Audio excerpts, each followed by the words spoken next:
If you still think spilling your guts is some badge of honor, hate to break it to you. It doesn't make you noble, it makes you predictable. And predictability, buddy, is where respect goes to die. While you're broadcasting your heart on prime time, someone else stays quiet and watches. And guess who she ends up chasing? Spoiler, not the emotionally wide-open guy from the soap opera. Keep up that I'm just being real vibe, and the pattern never fails. You pour it out. She yawns. You push harder. She toys with your boundaries. You go all in. She heads for the exit. Now flip it. The guy who gives away nothing. He doesn't hand out assurances. He dishes out distance. And distance, get this, is an emotional aphrodisiac. It sparks doubt, builds tension, ignites curiosity. It's not magic. It's the curse of the anxious mind. What you can't have pulls you in. The plentiful is just background noise. The rare, that's the showstopper. The emotional guy turns into her go-to buddy. The restrained one becomes the challenge, not because he's some god, but because he's not on clearance. He doesn't sell out for cheap compliments or sad face emojis on WhatsApp. This video isn't about turning into an ice-cold statue. It's about stopping the free handouts of your feelings like some emotional meal ticket. Raw emotion is forced charity, and forced charity turns into pity points. And guess what? Nobody respects the overgiver. The rule is dead simple. Value isn't what you feel, it's what you hold back. Yeah, you'll get direction. And ditch that cute little illusion that loving harder fixes everything. If that pisses you off, perfect. Means there's still time to shut down that needy inner voice and let them come to you, instead of begging for scraps dressed up as vulnerability. And before you think you're hot stuff because fate led you to this video, nah, it wasn't the universe. It was the algorithm. It doesn't have a heart, just code. It doesn't love you. It just feeds on clicks. So if you're soaking this up without hitting like, congrats on the ego trip and lazy thumb, like, comment, pretend it's some Zen gratitude just to keep up appearances. Now take a deep breath. The emotional gut punch hits without warning. Number 1, the mistake that turns you into her emotional buddy. It all kicks off with that heroic urge. You like her, get pumped, and decide to show how sensitive, attentive, and different you are. A full-on empathy parade like some lovesick monk chasing soul-deep vibes. And while you're strutting as the most emotionally available dude of the year, where does she slot you? On the shelf of safe bets. In that deep, cold, no-way-out drawer, the emotional sidekick. You think you're carving out space, but really you're landing a role. The role of emotional accessory. The predictable guy. The shoulder to lean on. The I'm here for whatever she dials up when the real crush is too busy. Being crush-worthy. You've become her rainy Sunday chill playlist. The one that soothes but doesn't rev the engine. Why? Because you were way too upfront with your feelings. While you were laying it all out, she was filing you away. While you opened up, she sorted your emotional fate like archiving emails. Important, but not urgent. And here's the brutal plot twist. Every show of yours just locks in that you're already hooked, and nobody chases what's already in their lap. You've turned into the consolation prize, while the real trophy is the one she can't figure out, can't crack, can't control. It wasn't your feelings that screwed it up. It was handing them over too soon. You gave away the gold without even getting an invite to the game. Result? She didn't even have to decide if she wants you. You decided for both, and wrapped yourself up with a bow. The real tragedy. When she checks out, there's no siren, no drama, no epic goodbye. Just radio silence. And you're left scratching your head, wondering what went wrong. Meanwhile, the other guy, the one who kept the mystery, the space, the absence slides into the spot you thought you were winning with all that honesty. Sweet delusion. Emotional openness is rare currency, but you've been tossing it around like flyers on the street. Number 2, the more you give, the less she respects. The cruelest part of this screw-up? It doesn't come with fireworks. No fights, no scenes, no slamming doors. Worse, her inner silence. That split second when she clocks you're more invested than her. Boom. respect starts fading. Not because she's heartless or scheming, but because respect doesn't sprout from emotional overflow.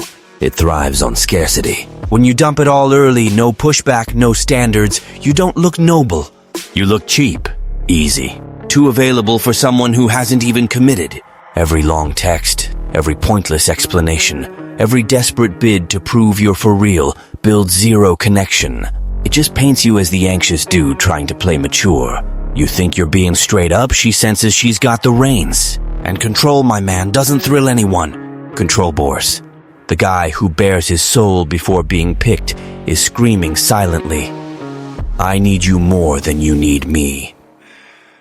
And once that's out there, game over. No heads up, no farewell, because nobody respects a self-demoter. From there, you slide into classic self-sabotage mode. Overreact, over-explain, over-adapt. Every tweak confirms she's got the upper hand.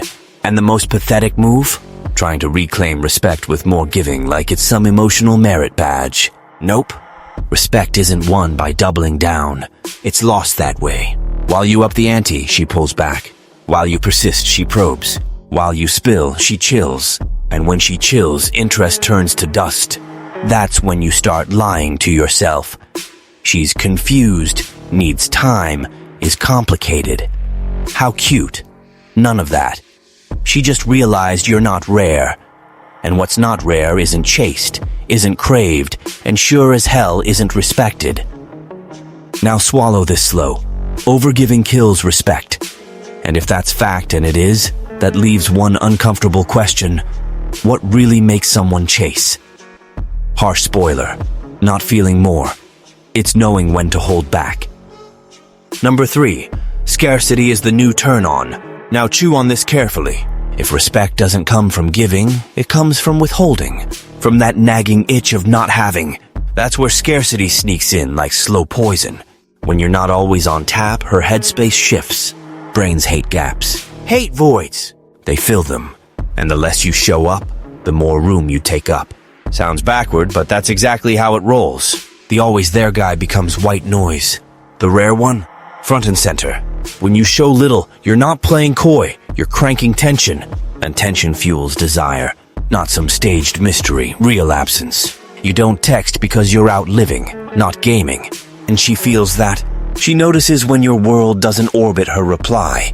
When you're not chasing validation. And that bugs her. Because now she's unsure. Doesn't know if she's got you. Doesn't know if she's lost you. And doubt eats away. While you dip out for a bit, she scrolls old chats, replays moments, hunts for clues. While you stay quiet, she spins stories. While you hold back, she imagines. And her imagination backfires on her. The over-emotional hands out certainty. Scarcity drops questions. And questions spark action. You don't have to do a thing but not do. Not pop up constantly. Not bite every hook. Not constantly confirm you're there. The common flub is thinking scarcity means random vanishing acts. Nah, it's consistency. Rare presence, high impact. Show up when it counts, fade when it doesn't. Do it right, and she doesn't coast. She revs up. Because nobody chases what's sitting pretty in their lap. They chase what slips away. And right there, the game flips. Like it or not, now she's the one moving. Number 4, smart vanishing is a power play. But here's the snag that trips most guys. You get scarcity and turn it into a tantrum. Dip out clumsily, pop back edgy with some half-assed excuse expecting magic. Doesn't work. The vanishing that sparks a chase isn't petty, it's calculated. Hit it at the peak, not the dip. Don't ghost when she's pulling away, ghost when she's comfy. When convo flows, connection clicks, she starts thinking she's got you locked. That's when absence hits hard. Now it's not ditching, it's shattering expectations. You don't vanish for attention. You vanish 'cause life's calling. And that changes everything. She senses when silence comes from a full plate versus needy disguise. The first stings. The second gets ignored. Smart vanishing skips excuses or postmortems. You return like nothing needs explaining. 'Cause it doesn't. The one begging access owes the story. And you didn't beg. While the emotional guy ghosts to stir drama and returns groveling for approval, the strategic one ghosts to hold value and returns clean, short, sharp, punchy, doesn't drag chats to make up for lost time, doesn't apologize for living, and that broadcasts power without a word. The killer mistake? Thinking vanishing is the hack. Nope. It's control. Over impulses, anxiety, the itch to be noticed. Master that, absence becomes a weapon. Botch it, and it's weakness on display. She spots the difference instantly. 'Cause get this, vanish right, and you're not the one missing out. She is. And when that flips, the power shifts hands. Number 5, the indifference that hits her where it hurts. And this is where most crack. Ghosting for a couple days is easy. Tough part? Not biting when she reels you back. Real indifference isn't just space, it's emotional detachment. Spot the bait and ignore it. See the test and sidestep. Feel the tug and stay put. That wound's deeper than straight-up rejection, 'cause rejection's a fight, and fights give spotlight.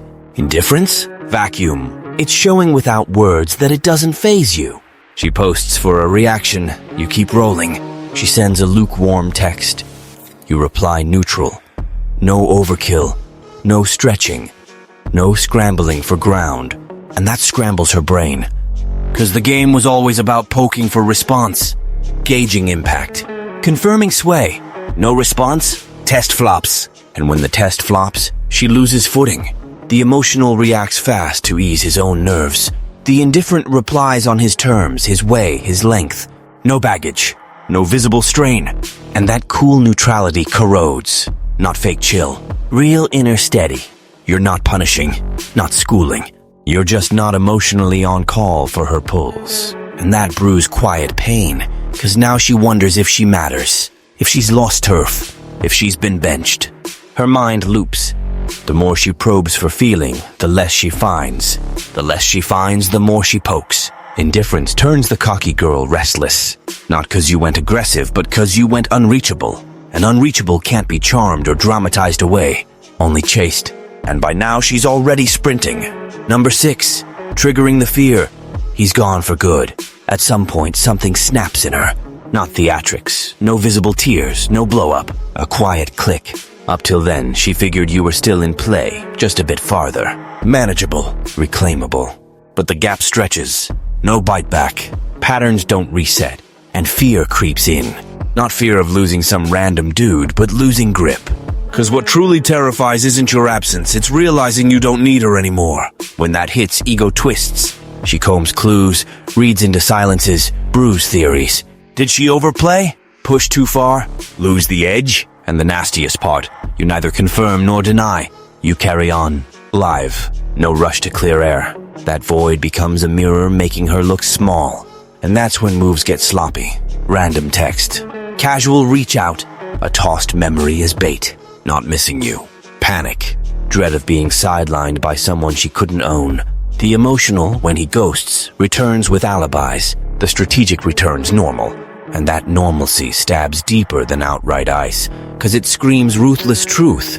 Your life rolled on fine. While she decoded, you advanced. While she waited for sparks, you felt zero void.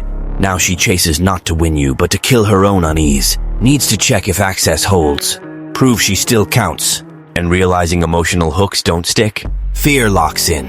Not fear of losing you. Fear of lost power. And once that's real, chasing stops being fun and turns essential. Like it or not, now you set the pace. Number 7, the cost of holding back emotionally.